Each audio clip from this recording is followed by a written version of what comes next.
नमस्कार दोस्तों, स्वागत है आपका आज के डे 30 में। डे 30 के अंतर्गत आज का जो टॉपिक है यूपी स्पेशल से रिलेटेड है, क्योंकि यूपी के जो इधर एग्जाम्स आ रहे हैं तो लोगों का कहना था कि यूपी से रिलेटेड कुछ बातें यहाँ पर कर ली जाए। तो यूपी स्पेशल से रिलेटेड आज का टॉपिक है और इसमें यूपी में वन्य जीव अभ्यारण्य और वन्य जीवों के बारे में हम यहाँ पर बात करेंगे। तो ये टॉपिक और साथ में 10 करंट अफेयर के प्रश्न, तो 20+10 टोटल 30 क्वेश्चन हम यहाँ पर डिस्कस करने वाले हैं।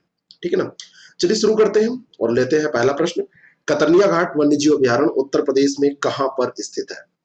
कतर्निया घाट वन्यजीव अभ्यारण्य बहराइच जिले में स्थित है और यहाँ पे कई प्रकार के वन्यजीव ये सब पाए जाते हैं जो जंगलों में रहते हैं। वैसे शेर और देखने की बात या शेर देखने के इरादे से आप यहाँ पर जाते हैं, लेकिन शेर वो यहाँ दिखता नहीं है। मैं भी एक दो बार जा चुका हूँ, शेर वो यहाँ पर दिखा नहीं मुझे।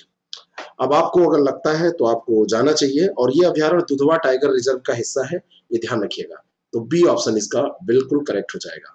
नेक्स्ट क्वेश्चन, अगला जो प्रश्न है, निम्नलिखित कथनों पर विचार करें। उत्तर प्रदेश का सबसे छोटा जो पक्षी विहार है वो पटना पक्षी विहार है। ये प्रश्न कई बार पूछा गया है। उत्तर प्रदेश का सबसे छोटा पक्षी विहार कौन सा है, ये प्रश्न पूछा गया है, ध्यान रखिएगा। तो ये है पटना पक्षी विहार। पहला स्टेटमेंट बिल्कुल सही है। और दूसरा है कि उत्तर प्रदेश में गैंडा पहाड़ी क्षेत्र में पाया जाता है। उत्तर प्रदेश में गैंडा कहीं पाया जाता है? उत्तर प्रदेश में गैंडा पाया जाता है, इसमें कोई कमी नहीं।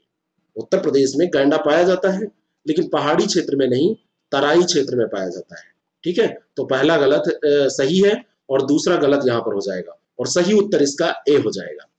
तो ये था प्रश्न संख्या 2।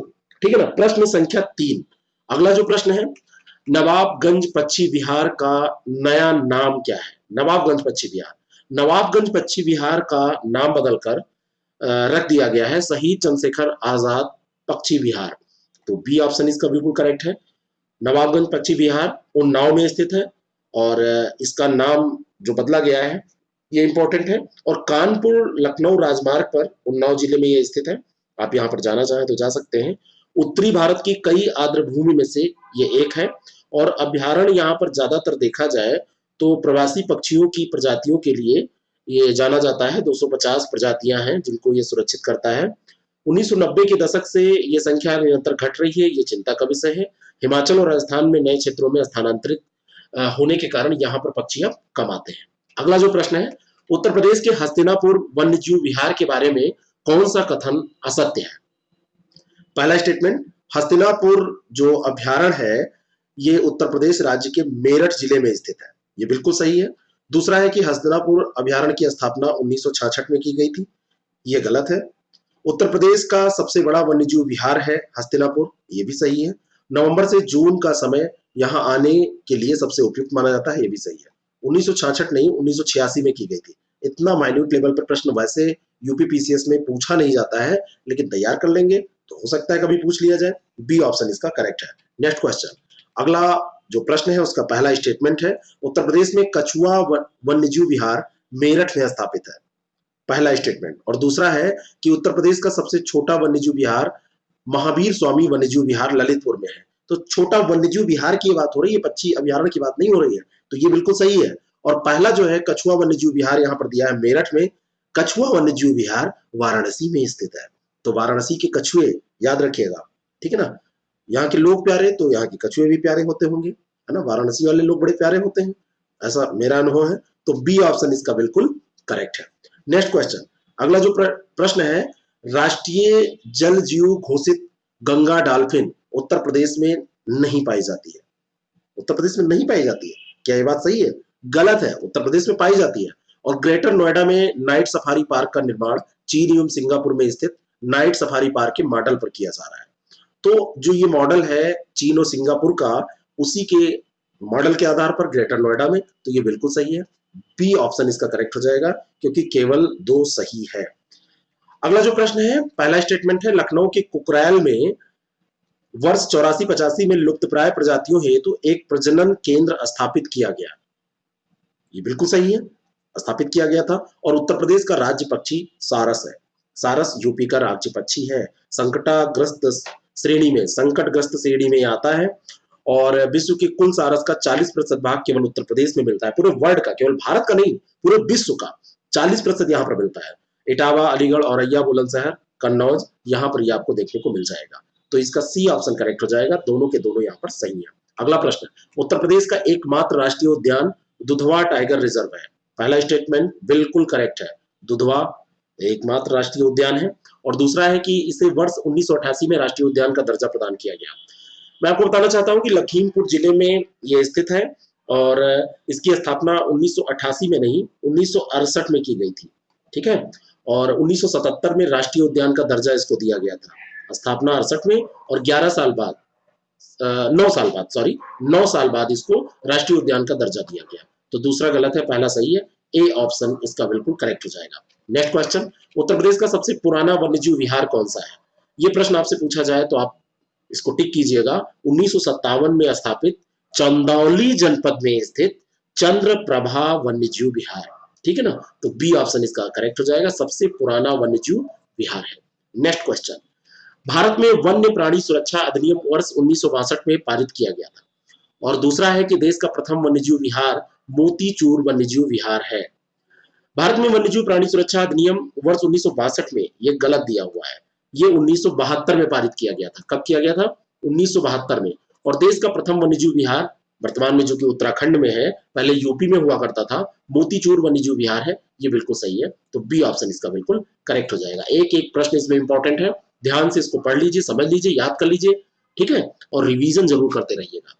संडे को टेस्ट होता है, उसको दीजिए टेस्ट और उसमें रैंक लेके आइए, 3 बार लगातार टॉप कीजिए और 500 रुपये के आसपास की जो टेस्ट सीरीज है, जो भी प्रोग्राम है हमारे, उनको फ्री ले जाइए। इसके आसपास अगर वो 599 का भी होगा तो आपके लिए वो फ्री है।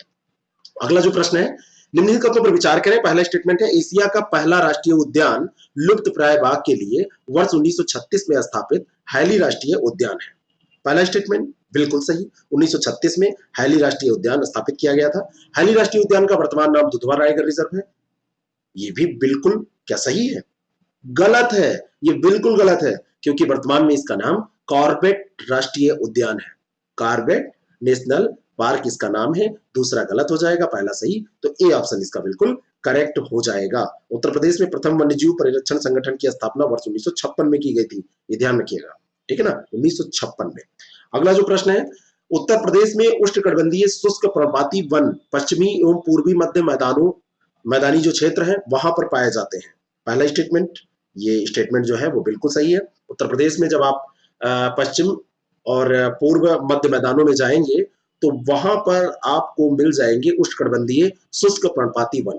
उत्तर प्रदेश में 50 से 75 सेंटीमीटर वर्षा वाले दक्षिणी भाग में उष्णकटिबंधीय शुष्क पर्णपाती वन पाए जाते हैं, ये गलत है। यहाँ पर उष्णकटिबंधीय शुष्क पर्णपाती वन नहीं, उष्णकटिबंधीय कटीली झाड़ियां यहाँ पर पाई जाती हैं। कत्था, धामन, अकेसिया, नीम, ये सब वृक्ष यहाँ पर पाए जाते हैं, तो पहला सही है। वनस्पति का भी क्षेत्र इसमें आ गया। वन्य जीव रहेंगे कहाँ? वनस्पतियां नहीं होंगी तो कहाँ रहेंगे? अगला प्रश्न, निम्नलिखित कथनों पर विचार करें। उत्तर प्रदेश में उष्णकटिबंधीय नम पर्णपाती वन भाबर एवं तराई क्षेत्रों में पाए जाते हैं। और दूसरा स्टेटमेंट है कि इन वनों में साल, बेर, पलास, गूलर, सेमल, आंवला, बांस, बेत और जामुन, कुछ लोगों को जामुन बहुत पसंद होता है, ठीक है ना, तो ये जो है ये वृक्ष पाए जाते हैं। तो पहला और दूसरा दोनों स्टेटमेंट सही है, याद कर लीजिए।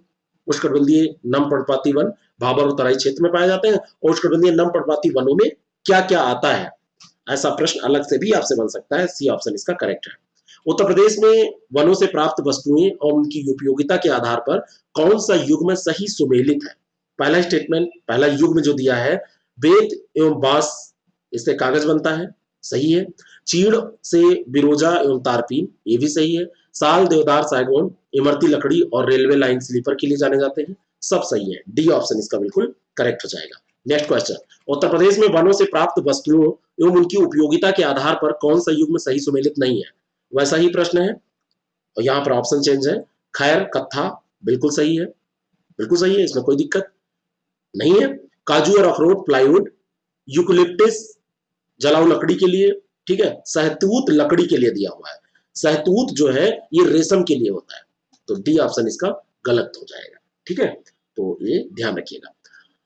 तो यही इसका सही उत्तर हो जाएगा, डी। अगला जो प्रश्न है, उत्तर प्रदेश में उद्योग और स्थान वन्यजीव से यहां पर हम कैसे पहुंच गए? अब लकड़ियों से ये रिलेटेड है, इसी कारण से ऐसा यहां पर मिल रहा है। ठीक है। तो खेल के सामान मेरठ, आगरा, बरेली, क्या ये सही है? बिल्कुल सही है। चाहे मेरठ दे, आगरा दे, बरेली, खेल सामान के लिए सही है। बांसुरी निर्माण के लिए पीलीभीत और कागज के निर्माण के लिए सहारनपुर, तीनों सही है। डी ऑप्शन इसका बिल्कुल करेक्ट हो जाएगा। उत्तर प्रदेश के उद्योग और स्थान, अब आप सोचेंगे ये उद्योग सब आ गया, ये वन्य जीव और वन जो संसाधन है इसके कारण से ये चर्चा यहाँ पर की जा रही है। लकड़ी का फर्नीचर सहारनपुर, हाथरस, वाराणसी, बरेली, एक भी अगर इसमें से गलत हुआ तो प्रश्न गलत हो जाएगा, ध्यान रखिएगा। तो लकड़ी के फर्नीचर के लिए ये जाना जाता है, सहारनपुर, हाथरस, वाराणसी, बरेली। और लकड़ी के खिलौने लखनऊ, वाराणसी, चित्रकूट, फतेहपुर और वेद की छड़ियां बरेली।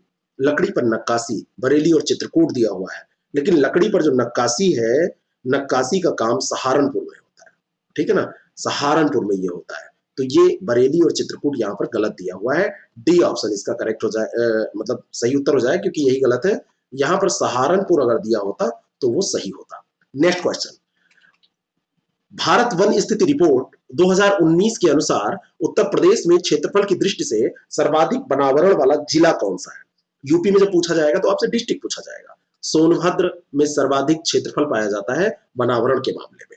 ए ऑप्शन इसका बिल्कुल करेक्ट है। सोनभद्र के बाद में दूसरा स्थान है खीरी का, खीरी के बाद में तीसरा स्थान है मिर्जापुर का, और मिर्जापुर के बाद चौथा स्थान है पीलीभीत का, और पीलीभीत के बाद पांचवा स्थान है चित्रकूट का, ठीक है ना। तो ये ध्यान रखिएगा, ए ऑप्शन इसका करेक्ट है। नेक्स्ट क्वेश्चन, भारत वन स्थिति रिपोर्ट 2019 के अनुसार उत्तर प्रदेश का कुल वनावरण क्षेत्र कितना है? उत्तर प्रदेश का जो कुल वनावरण क्षेत्र है 14,806 वर्ग किलोमीटर है। बी ऑप्शन इसका बिल्कुल करेक्ट है।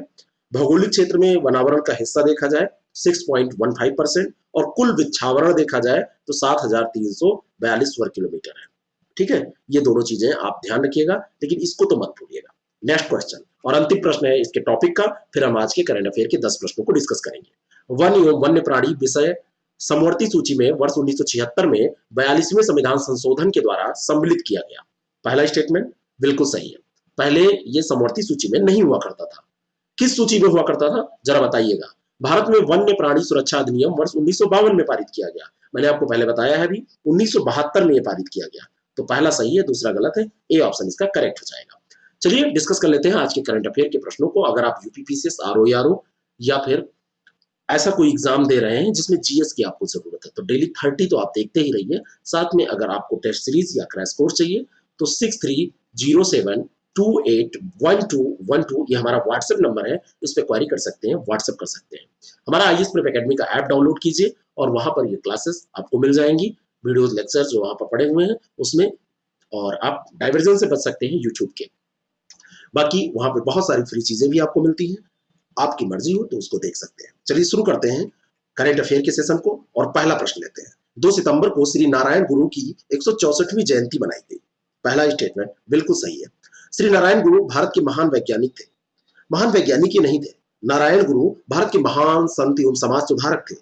तत्कालीन केरल के सामाजिक ताने बाने को बदलने और केरल वासियों की मान्यताओं को बदलने का श्रेय इनको दिया जाता है ना। उनका जन्म एक एझावा परिवार में हुआ था। उस समय इस समुदाय के लोगों को अवर्ण माना जाता था, है ना, अछूत माना जाता था, नीचे तबके के लोग माने जाते थे। तो इन्होंने पूरा ये बदल कर सिस्टम रख दिया। ए ऑप्शन इसका बिल्कुल करेक्ट है। उन्होंने जाति और संप्रदाय की सीमाओं से परे मानव जाति के ऐक्य होने का उपदेश दिया। 1888 की बात है, उन्होंने केरल के अरविपुरम में एक शिव मूर्ति की स्थापना की और यह साबित किया कि भगवान की मूर्ति का प्रतिष्ठापन केवल ब्राह्मणों का अधिकार नहीं है।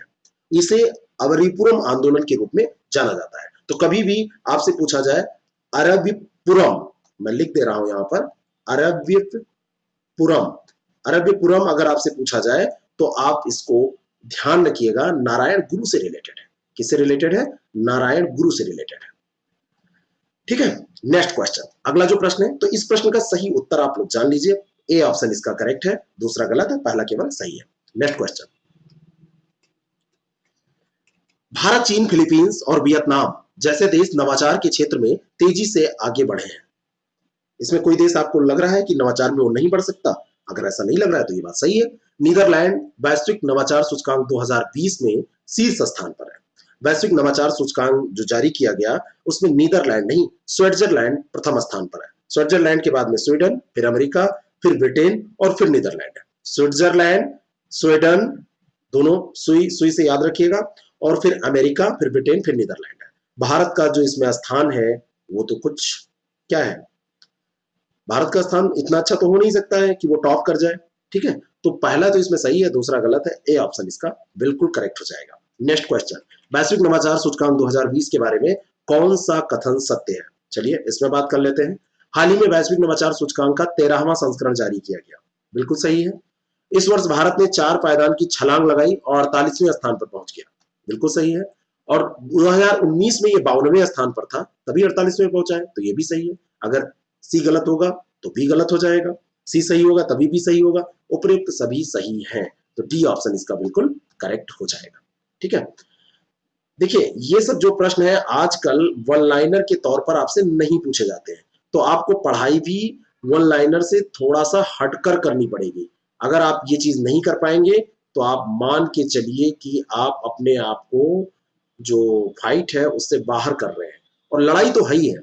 आप कितना भी कहें कि नहीं बहुत सुकून के साथ हमको एग्जाम पास करना है, सुकून के साथ आप एग्जाम पास नहीं कर सकते, क्योंकि लड़ने वाले मौजूद हैं। आपकी एनर्जी जहां पे डाउन होगी दूसरे लोग आपको सुपरसीड करके आगे बढ़ जाएंगे, तो ये बात, ये ख्याल हमेशा रखिएगा। अगला जो प्रश्न है, नेक्स्ट क्वेश्चन, अगला जो प्रश्न है, हाल ही में भारत सरकार की किस मंत्रालय द्वारा चीनी मोबाइल एप्स पर प्रतिबंध लगाया गया? कौन सा मंत्रालय है जो ये सब काम करता है?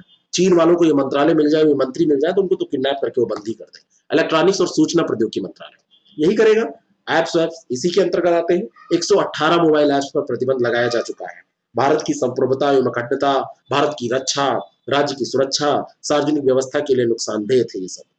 धारा कौन सी है जिसके तहत ये लगाया जाता है प्रतिबंध? धारा 69A, इसके तहत इन एप्स पे प्रतिबंध लगाया जाता है, ध्यान रखिएगा।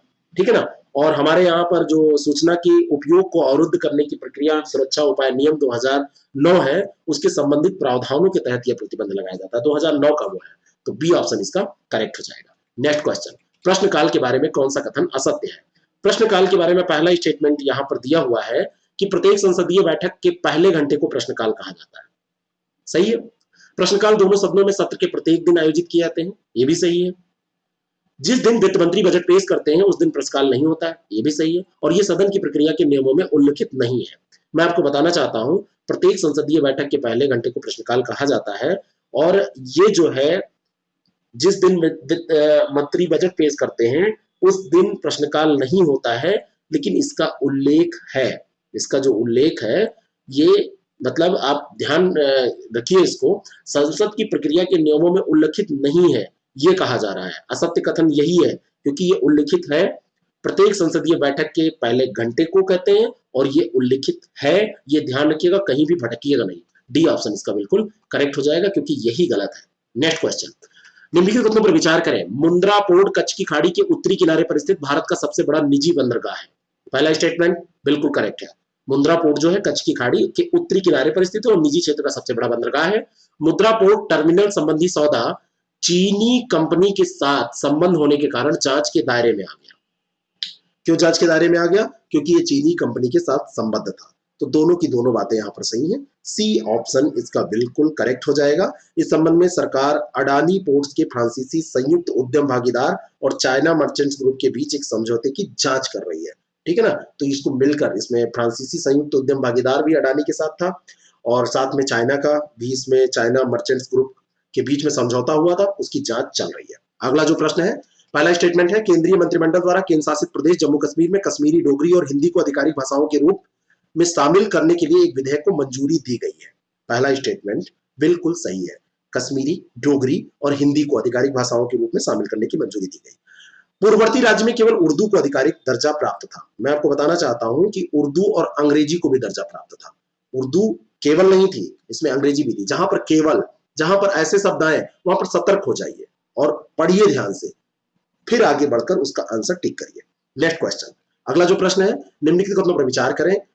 चर्चित स्थल चुसूल, चुसूल के बारे में ये कथन दिए हुए हैं। ये भारत के लद्दाख के लेह जिले में स्थित एक गांव है। पहला स्टेटमेंट, ये स्टेटमेंट बिल्कुल सही है। लद्दाख में ये गांव है। चुसूल घाटी 4360 मीटर की ऊंचाई पर रेजांगला और पांगोंग तुसो झील के पास स्थित है, ये भी सही है। वर्ष 1962 में युद्ध के दौरान यही वह स्थान था जहां से चीन ने अपना मुख्य आक्रमण शुरू किया था। ये भी बिल्कुल सही है और इस तरीके से इसका सही उत्तर सी हो जाएगा। 1 2 3 सब सही है इसमें, ठीक है ना। नेक्स्ट क्वेश्चन, अगला जो प्रश्न है, किस देश ने यूएई तक पहुंचने के लिए सभी देशों से उड़ानों को अपने आसमान को पार करने की अनुमति दी है? कौन सा ऐसा देश है? संयुक्त अरब अमीरात के अनुरोध के बाद में सऊदी अरब ने घोषणा की कि वह यूएई तक पहुंचने के लिए सभी देशों से उड़ानों को अपने आसमान को पार करने की अनुमति देगा, यानी कि वहां से निकलने देगा। कुछ दिनों पहले सऊदी अरब ने इजराइल की पहली सीधी वाणिज्यिक यात्री उड़ान को यूनाइटेड स्टेट ऑफ एमिरेट, ठीक है ना, तक पहुंचने के लिए अपने हवाई क्षेत्र को उपयोग की अनुमति अभी हाल में दी है, कुछ दिन पहले ही दी है, पहले नहीं थी, ये ध्यान रखिएगा। तो इसका सही उत्तर हो जाएगा सऊदी अरेबिया, बी ऑप्शन इसका करेक्ट है। संकट मोचन प्रश्न, अंतिम प्रश्न, हिचमे मेचची को किस देश के नए प्रधानमंत्री के रूप में नामित किया गया है?